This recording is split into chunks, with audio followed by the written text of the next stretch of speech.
ഇപ്പോൾ ഗവൺമെന്റ് തലത്തിലൊക്കെ പ്രവർത്തിക്കുന്നവർക്ക് അംഗീകാരം കിട്ടുന്നില്ല, സൂര്യബലം, ജോലിയുണ്ട്, പ്രൊമോഷൻ ഇത്യാദി കിട്ടുന്നില്ല. പെട്ടെന്ന് ആ പ്രൊമോഷൻ ഇത്യാദി കിട്ടാൻ വേണ്ടി നമ്മൾ നോക്കുമ്പോൾ സൂര്യൻ നീചത്തിലാണ് സ്ഥിതി, അപ്പം ബലം കൂട്ടാൻ റൂബി ധരിക്കുക. അപ്പൊ ആ ഒരു അംഗീകാരം, ഗവൺമെന്റ് തലത്തിലൊക്കെ ഒരു അംഗീകാരം, അത് രാഷ്ട്രീയ മേഖലയിലുള്ളവർക്കും പ്രയോജനപ്പെടും. ജന്മനക്ഷത്ര കല്ലുകൾ, ഇപ്പൊ ഇന്ന നക്ഷത്രക്കാർക്ക് ഇന്ന കല്ല് ധരിച്ചു കഴിഞ്ഞാൽ ഭാഗ്യം വരും എന്നൊക്കെ പറഞ്ഞിട്ട്, ഇപ്പൊ നവരത്ന കല്ലുകൾ, അങ്ങനെയൊക്കെ, ഇതൊക്കെ എത്രത്തോളം ഒരു മനുഷ്യനെ സ്വാധീനിക്കുന്നുണ്ട്? സ്വാധീനിക്കും. ഗ്രഹനില പരിശോധിച്ച് വേണം കല്ല് നിശ്ചയിക്കാൻ. ഇപ്പം ജന്മനക്ഷത്ര കല്ല് ഇപ്പൊ രോഹിണിക്ക് ഇത് മുത്ത്, അതായത് സ്റ്റോണിൽ നമുക്ക് മുത്ത് എന്ന് പറയും, പേൽ ഇടാം. അത് ചന്ദ്രബലം കുറഞ്ഞവർക്ക്. അതിപ്പോ നമ്മൾ പറഞ്ഞില്ലേ മീനത്തിലെ രോഹിണി ചന്ദ്രബലം ഉണ്ട്, ഇടവത്തിലെ രോഹിണിക്ക് വന്ന് അമാവാസ ജനനം, അപ്പൊ ചന്ദ്രന്റെ ബലമില്ല. അപ്പൊ ഒരു ഗ്രഹനിലയില് ബലാബലം നോക്കി വേണം കല്ല് നിശ്ചയിക്കാൻ. ഇപ്പൊ 9 കല്ലുണ്ട്.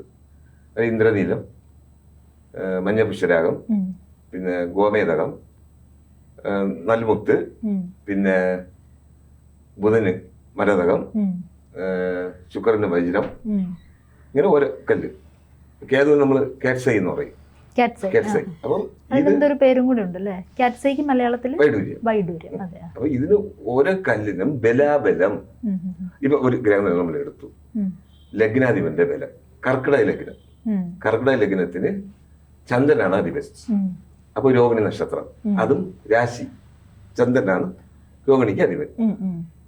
മീനമാസ ജനന അല്ലാതെ ഇടവത്തിൽ ജനിച്ചു കഴിഞ്ഞാൽ രവിയും ചന്ദ്രനും ഒന്നിച്ചിരിക്കും. അപ്പൊ എന്ത് പറയും, അമാവാസ യോഗം. അപ്പൊ ആ ഗ്രഹനിലയിൽ ലഗ്നത്തിനും ബലമില്ല, ചന്ദ്രനും ബലമില്ല. ഞങ്ങൾ പറയും നൽമുത്തിടാൻ പറയും. അത് മാലയായിട്ട് ഇടാം, കമ്മലിടാം, സ്ത്രീകൾക്കാണെങ്കിൽ. പുരുഷന്മാർക്കാണെങ്കിൽ സ്റ്റോണ്. അത് ഉപകല്ലെന്ന് പറയും. ഉപകല്ലെന്ന് പറയും ചന്ദ്രകാന്തം. ചിലർക്ക് നൽമുത്ത് വാങ്ങിക്കാൻ കാശില്ലെങ്കിൽ ചന്ദ്രകാന്തം കിട്ടും. ചന്ദ്രകാന്തം വാങ്ങിച്ചിടുന്നതും അപ്പൊ അവരുടെ പുഷ്ടി, ആരോഗ്യ പുഷ്ടി വരും, ശരീരകാന്തി ഉണ്ടാവും. ചന്ദ്രകാന്തം എന്ന് ഉദ്ദേശിക്കുന്നത് കാന്തം, ഒരു ചന്ദ്രന്റെ ഒരു ഇത് ഉണ്ടാവാൻ.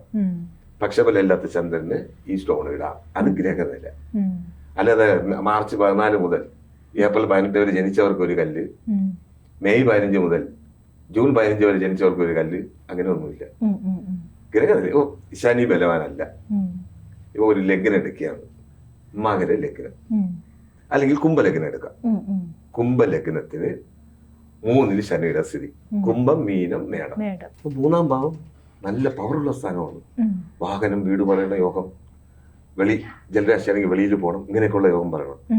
നീചനായി പോയാൽ ബലം പോയി.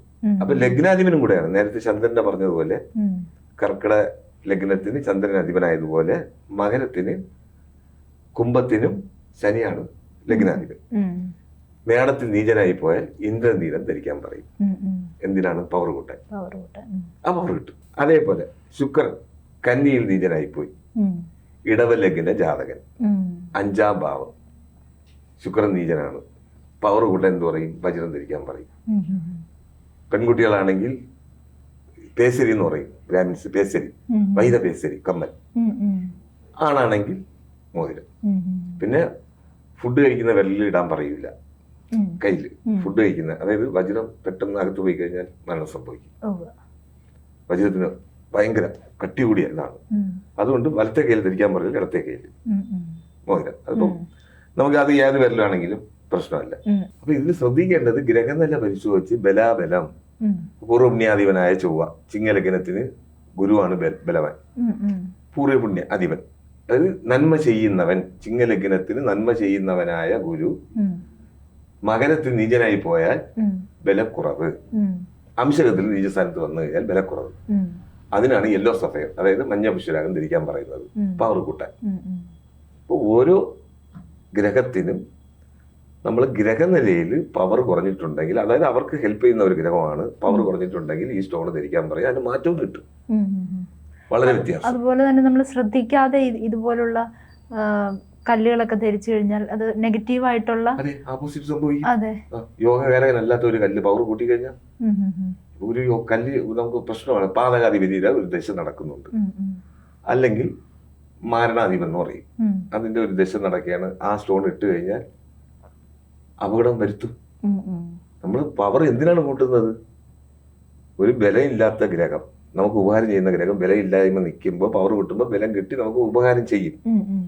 തിരിച്ച് അനിഷ്ട സ്ഥാനത്ത് നിൽക്കുന്ന ഒരു ഗ്രഹത്തിന് ആ ദിശ വരുമ്പോൾ ആ സ്റ്റോൺ ഇട്ട് കൊടുത്താൽ ആ അനിഷ്ട സ്ഥാനത്തിന്റെ ബലം കൂടെയാണ്. ഇപ്പൊ 8-ലെ ശനിക്ക് ഇന്ദ്രനീല ഇടാൻ പാടില്ല, അഷ്ടമദോഷമല്ലേ, ആയുർഭംഗമല്ലേ. അപ്പം ആയുസ് സർലയോഗം പറയണം. ശനി 8-ൽ നിന്ന് കഴിഞ്ഞാൽ സർലയോഗം, ആയുർ ദീർഘം. ആ സ്റ്റോൺ ഇട്ട് കഴിഞ്ഞാൽ പ്രശ്നത്തോടെ പ്രശ്നമായിരിക്കും. അത് അങ്ങനെ ഉപയോഗിക്കാൻ പാടില്ല. അതുപോലെ 8-ലെ രാജന് മഞ്ഞപുഷ്പരാഗം ഇടാൻ പാടില്ല. അപ്പൊ അതിന്റെ പവർ കൂടെയാണ്. അപ്പം ഒരു അസുഖം അല്ലെങ്കിൽ ഒരു ആരോഗ്യം ഇത് ഇട്ട് കഴിഞ്ഞാൽ ആരോഗ്യം കെടും, ആരോഗ്യം നഷ്ടപ്പെടും. ഇതാണ് ഈ സ്റ്റോണിന്റെ പ്രത്യേകത. സൂര്യബലം നോക്കാം. സൂര്യനിപ്പം ഇതാണ് സ്റ്റോൺ. ഇത് എന്ത് സ്റ്റോൺ ആണ്? ഇത് മാണിക്യം, റെഡ് സ്റ്റോൺ എന്ന് പറയും. ഇതൊന്ന് നമുക്ക് സൂര്യബലം ഇല്ലെങ്കിൽ നീചസ്ഥാനത്ത് നിൽക്കുകയാണെങ്കിൽ മാണിക്യം കല്ല് ഉപയോഗിക്കണം. റൂബി എന്നാണ് പറയുന്നത്. റൂബി ഉപയോഗിക്കുന്നത് ആ ബലം. ഇപ്പൊ ഗവൺമെന്റ് തലത്തിലൊക്കെ പ്രവർത്തിക്കുന്നവർക്ക് അംഗീകാരം കിട്ടുന്നില്ല, സൂര്യബലം, ജോലിയുണ്ട്, പ്രൊമോഷൻ ഇത്യാദി കിട്ടുന്നില്ല. പെട്ടെന്ന് ആ പ്രൊമോഷൻ ഇത്യാദി കിട്ടാൻ വേണ്ടി നമ്മൾ നോക്കുമ്പോൾ സൂര്യൻ നീചത്തിലാണ് സ്ഥിതി, അപ്പം ബലം കൂട്ടായി റൂബി ധരിക്കുക. അപ്പൊ ആ ഒരു അംഗീകാരം, ഗവൺമെന്റ് തലത്തിലൊക്കെ ഒരു അംഗീകാരം, അത് രാഷ്ട്രീയ മേഖലയിലുള്ളവർക്കും പ്രയോജനപ്പെടും. ഇന്ന സ്റ്റോൺ ഇട്ട് കഴിഞ്ഞാൽ ഇന്ന കാലഘട്ടം സൂര്യദശയാണ്, ഒരു പദവി കിട്ടുന്നില്ല, സ്റ്റോൺ ഇട്ട് കഴിഞ്ഞാൽ പദവി കിട്ടും. ഇത് പവറാണ്. സാറ് പറയുന്നത് അതായത് ഗ്രഹനിലകളും ബാക്കി നക്ഷത്രങ്ങളുടെ ഒക്കെ കാര്യങ്ങളും നോക്കി മാത്രം ഒരു ബലാബലം നോക്കി ഒരു ഗ്രഹത്തിന്റെ ബലം ഉണ്ടെങ്കിൽ ആ സ്റ്റോൺ വേണ്ട, ബലം ഇല്ലെങ്കിൽ ആ സ്റ്റോൺ ഇടുക. അങ്ങനെ മാത്രമേ ഇങ്ങനെ ഒരു സ്റ്റോൺ ധരിക്കാവുള്ളൂ. അതുപോലെ യെല്ലോ സഫയർ നമ്മൾ ഉപയോഗിക്കേണ്ടത് ഗോൾഡിലേ ഉപയോഗിക്കാവൂ. വജ്രമാണെങ്കിൽ ഗോൾഡിൽ മാക്സിമം ഒഴിവാക്കണം, വെള്ളിയിലായിരിക്കണം ഉപയോഗിക്കേണ്ടത്. ശുക്രന്റെ ആണ്. ബുധന്റെ വന്ന് ഏതിന്റെ കൂടെയും, അതിപ്പം മരകത പച്ച ഗോൾഡിലും മുതലായി കെട്ടിയിടാം, വെള്ളിയിലും കെട്ടിയിടാം, സിൽവറിലും, ഗോൾഡ് ആൻഡ് സിൽവർ ഏതിൽ വേണമെങ്കിൽ. ഓരോത്തിന്റെ ഇപ്പം കേതുവിനാണെങ്കിൽ കേതുവിന് ബലമില്ലായ്മ വന്നു കഴിഞ്ഞാൽ നമുക്കിപ്പോൾ എന്ത് പറയാം, എന്തിന് തടസ്സമായിരിക്കും.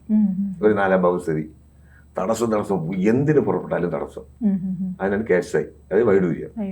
അത് മോതിരം കെട്ടിയിടുമ്പോൾ അത് പവർ കൂടും നമുക്ക്. അത് തടസ്സമല്ല ചെയ്യുന്നത്, പവർ കൂട്ടയാണ്. നമുക്ക് നല്ലതാണ് കേതു. കുജൻ ഇപ്പൊ നമുക്ക് ബലമില്ലായ്മ, കർക്കിടകത്തിൽ കുജൻ നിന്ന് കഴിഞ്ഞാൽ, ആ രാശി നിന്ന് കഴിഞ്ഞാൽ നീചം പറയണം.